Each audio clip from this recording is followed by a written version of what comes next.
रसिका हो, राज कपूर दिग्दर्शित प्रेमरोग हा चित्रपट तेवढाच सुपरहिट ठरला. या चित्रपटाने सामाजिक समस्या उलगडली.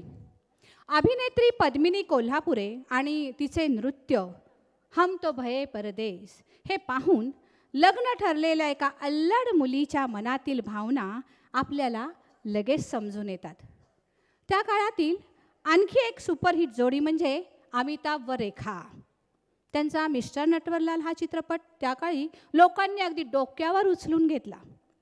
त्यातील रोमांस, नृत्य, त्यांची ऑन स्क्रीन आणि ऑफ स्क्रीन सगळी जी केमिस्ट्री आहे ती खूपच शानदार ठरली. आणखी एका अभिनेत्रीचा इथे उल्लेख करायचा, कारण ते गरजेचंच आहे. ती अभिनेत्री म्हणजे डिंपल कपाडिया. आपले सुंदर ब्राऊन केस, घायाळ करणारे डोळे आणि तो अभिनय, सौंदर्यवती होती ती.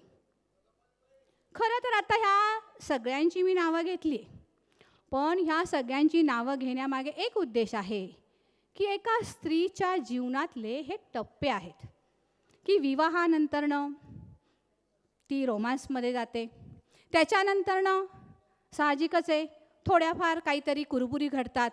हे सगळे जे जीवनातले टप्पे आहेत हे आपल्या मॅग्नोलिया सखीने इथे आपल्याला दाखवलेले आहेत.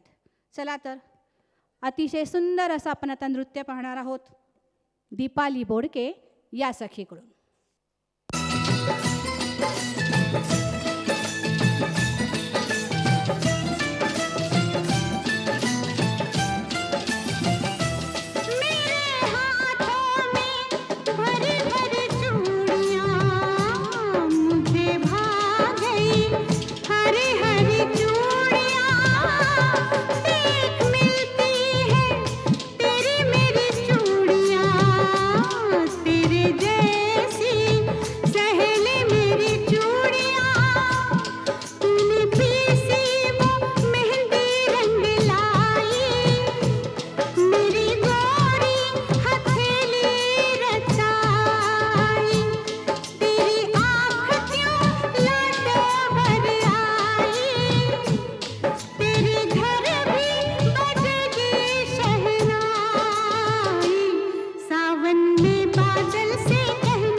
चली जाऊंगी